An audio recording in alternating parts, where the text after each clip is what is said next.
자, 그럼 잠깐만. 물 한 잔만 커피 한 마셔. 너무 입이 마르네. 자, 오늘은 모의고사 시험지에서 29번 문제를 한번 확인해 볼 겁니다. 자, 우리가 29번 문제는 찍히고 있냐? 찍히고 있냐? 돌아가고 있네. 29번 문제는 문법 문제인데, 자, 우리가 이제 보통 문법 문제는 너희가 보너스로서 좀 맞춰야 되는 문제 중에 하나가 됩니다. 다만 문법적인 기본이 안 되어져 있는 학생들도 존재할 거기 때문에 그럼 문법 기본이 없는데 문법 문제를 어떻게 맞출 것이냐? 내가 맞춰주면 되는 거야. 알겠지? 지금부터 너희가 문법의 기본이 없어도 완벽하게 문법 문제를 맞출 수 있게끔 설명을 해줄 테니, 다만 중요한 건 문법도 솔직히 예를 들어 엄매하는 사람도 하면 될까? 엄매? 야, 엄매 문법 외워야 돼, 안 외워야 돼? 외워야 돼. 암만 선생님이 올바르게 설명해줘봤자 외우지 않으면은 큰 의미가 없다라고 하는 거 기억해 두시고요. 자, 선생님 이거 찍어보는 이유는 한번 찍고 나서 뭐 오늘 아파서 못 온 학생도 마찬가지겠지만 다음번에 너희가 까먹거나 하게 되면은 선생님한테 영상 달라고 하면 되지 않을까? 알겠지? 아니면 선생님이 이거는 올려놓진 않을 건데, 알겠지? 그래서 그렇게 하시면 될 것 같고요. 자, 이번에 자기가 문법 문제를 다 맞았다라고 하는 사람 손 한번 들어볼까? 29번 하나잖아. 29번 맞았다 손? 전멸이네요. 거의. 맞았어? 대단한데, 순서. 자, 지금부터 문법을 어떻게 해결할 것인가에 대한 걸 설명을 한번 해보도록 하겠습니다. 우리가 일단 수능에서 너무나 자질구레한 쓰잘데기 없는 문법이 나왔다라고 치면은요, 지금은 틀리세요.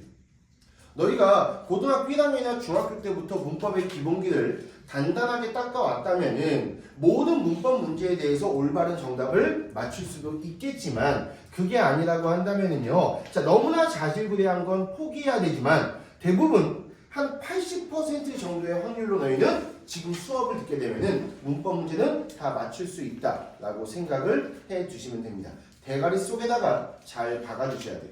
알겠죠? 자, 일단 우리가 문법 문제를 배우기 전에 앞서서 가장 먼저 너희가 해야 될 건 뭐냐면요, 우리는 문법이라고 하는 걸 왜 배울까요? 나 혼자 얘기하니? 인강 지금 찍는 거야? PD 한 명 있어요? 자, 우리 왜 할까? 문장의 구조라고 하는 걸 올바르게 파악하기 위해서. 자, 문법 문제는 다른 말로 바꿔서 얘기하면은 너희들 어떤 영어의 문장이 있는데 이 문장 구조를 너희가 올바르게 파악할 수 있어? 라고 하는 걸 물어보는 거야. 그리고 이런 문장의 구조 속에서 각각의 구성 요소가 하는 특이한 역할 같은 게 존재하는데 그 역할 올바르게 판단할 수 있니라고 하는 걸 물어보는 게 수능에서 나오는 문법 문제가 됩니다. 자, 그렇다면은 우리는 문장 구조라고 하는 게 뭔지에 대해서 먼저 파악할 필요가 있다라고 하는 거죠. 자, 지금부터 문장 구조에 대한 걸 한번 써보도록 하죠. 자, 영어에서 존재하는 문장 구조라고 하는 것은 물론 우리가 세부적으로 나누게 된다면요, 너희가 아마 문장의 형식이라고 하는 걸 들어본 적이 있을 겁니다. 맞아요? 1형식부터 5형식까지라고 하는 건 누구나 다 들어봤단 말이야. 근데 그걸 제외하고 자, 5가지로 구분시키지 않고 우리는 이제부터 문장의 종류를 단 하나의 종류로서 공부를 한번 해볼 겁니다. 알겠죠? 자, 그게 바로 뭐냐면요, 요 표시예요. 자, 지금 선생님 하는 거 무조건 잘 들으셔야 돼요. 자, 외워야 될 겁니다.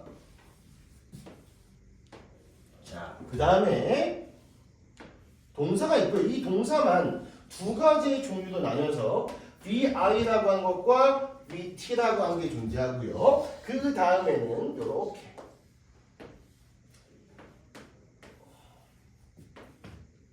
요렇게 존재합니다.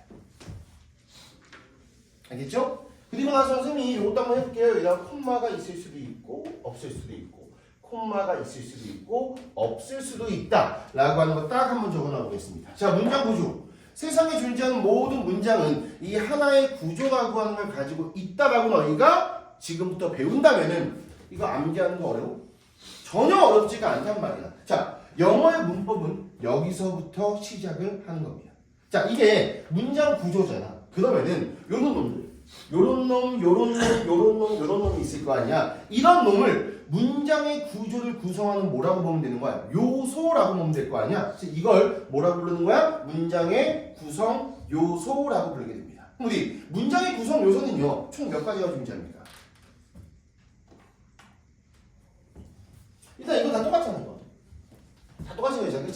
가로친 거. 요거 하나. 요거 2개. 요거 3개. 요거 4개밖에 존재하잖아요. 자, 국문법을 생각해봐. 대가리 빠개지지. 영어가 왜 전 세계 공용어가 됐을까? 미국이 힘이 세고 영국이 힘이 세서도 있습니다만 일단 쉬워서요. 나 사우디아라비아가 만약에 전 세계에서 힘이 가장 강력하다고 해도 그 언어 배울 수 있니? 없단 말이야. 나는 중국이 암만 힘이 세다고 해도 중국어가 전 세계적인 공용어가 될 거라고 생각하지는 않아요. 왜? 중국어 어때? 너무 어렵단 말이야. 걔는 발음하는 것도 엄청나게 어려워. 예를 들어 한국말로 치면 이거죠. 나무, 나무, 나무, 나무 다 다른 뜻이야. 성조에 따라서 모든 표현이 달라진단 말이야. 근데 영어는 조금 발음하기 조금 더러운 건 있습니다만 웬만하면 영어는 상당히 간단한 겁니다. 자, 이것만 잘 기억을 해주시면 돼요. 각각의 구성 요소에 한번 이름을 한번 해볼게요. 요렇게 괄호치는 우리는 뭐라고 하냐면요. 요렇게 부릅니다. 수식, 어구라고 부릅니다.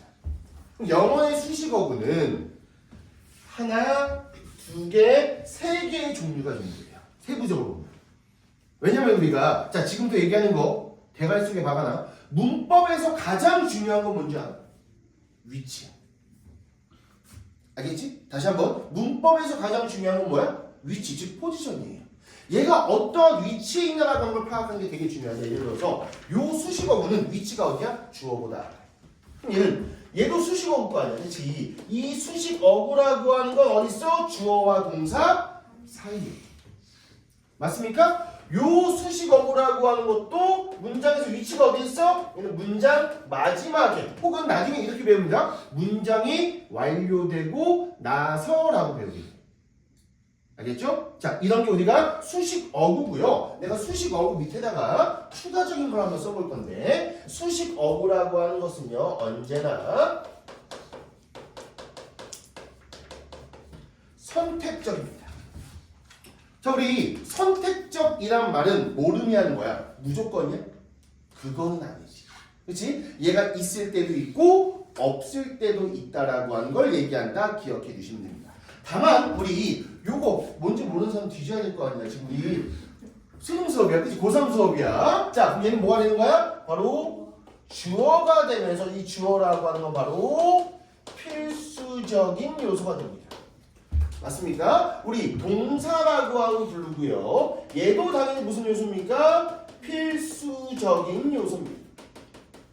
자, 그리고 나서 요놈 있잖아요. 그치? 요놈이라고 하는 것도 뭐라고 부릅니까? 목적어라고 부를 건데 얘도 필수적인 요소가 됩니다. 자, 우리 보통 중학교 때부터 문법 배우면서 요소 하나 빠진 것 같은데 보어, 컴플리멘트라고 하는 보어, C 요거 지금 안 써놨지? 그다지 중요하지 않습니다.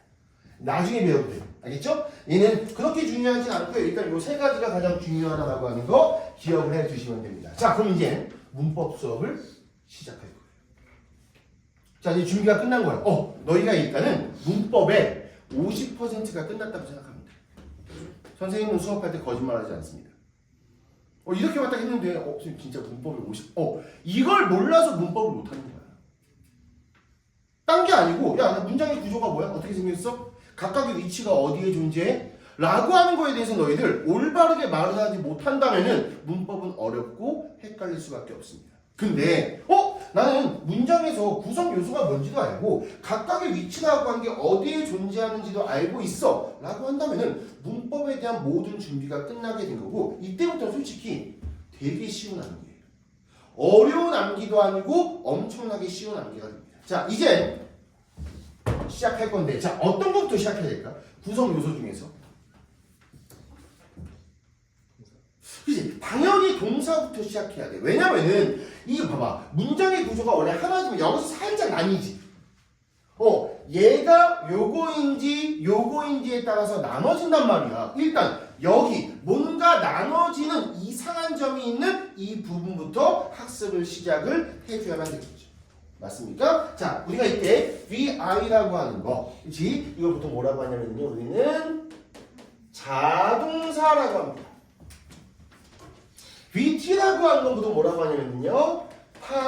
타동사라고 얘기합니다. 우리는 자동사와 타동사에서 먼저 시작을 해 주셔야 됩니다. 알겠죠? 자, 지금부터 이제는 동사에 대한 수업을 한번 해보도록 하죠. 자, 우리가 일단 동사라고 하는 것은 크게 두 가지 종류가 있습니다. 첫 번째, 바로 자동사라고 하는 놈이 있고요. 타동사라고 하는 놈이 있습니다. 자, 우리 일단 자동사와 타동사, 동사의 종류가 두 개잖아. 이 두 개 중에서 더 많은 퍼센테이지를 갖고 있는 동사가 있거든. 더 자주 쓰이는 거. 자동사일까 타동사일까? 타동사가 월등하게 개수가 많습니다.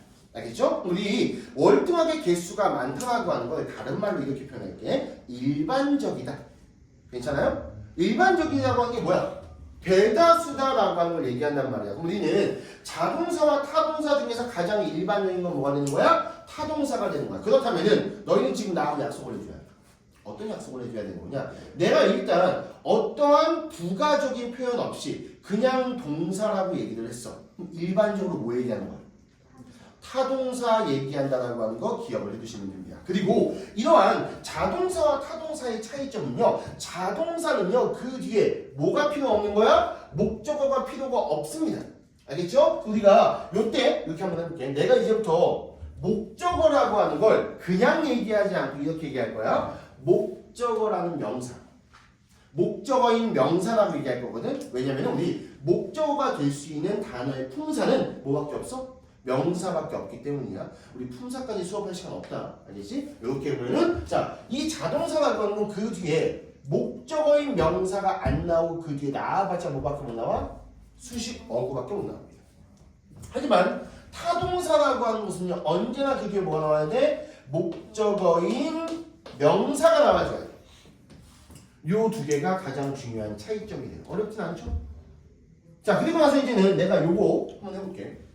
자, 너희들 영어에서 주어 해석할 때 뒤에다가 한국말로 뭘 붙이니? 은은이가. 맞아요? 목적어 해석할 때는 뭘 붙이는 거야? 을을 붙이지. 자, 요것도 되게 중요한 거야. 목적어를 항상 해석할 때는 어떻게 한다? 마지막에 을과 를 붙인다는 건 다시 한번 꼭 기억을 해주셔야 됩니다. 자, 이거 외우셔야 돼요. 영어에서 자동사라고 하는 건 그 뒤에 뭐가 나와야 돼? 자, 이렇게 기억해놔. 정확하게 아무것도 없거나 수식어. 써. 아무것도 없거나 수식어. 이제부터 너희들 라고 문법 수업할 때는요. 항상 똑같은 대답을 하셔야 돼요. 한 번도 안 바뀌고. 내가 어느 순간 갑자기 우영이한테 야 자동사 뒤에 뭐 나와야 돼? 수식어. 안 되는 거야. 뭐라고? 아무것도 없거나 수식어. 자, 그러면 타동사 뒤에는 뭐가 나와야 돼? 정확하게 이렇게 얘기해. 목적어인 네. 명사가 나와야 된다라고 기억하는데 잠깐 끊었다가 수업할게요. 잠깐 요 상담만 좀 갔다 올게.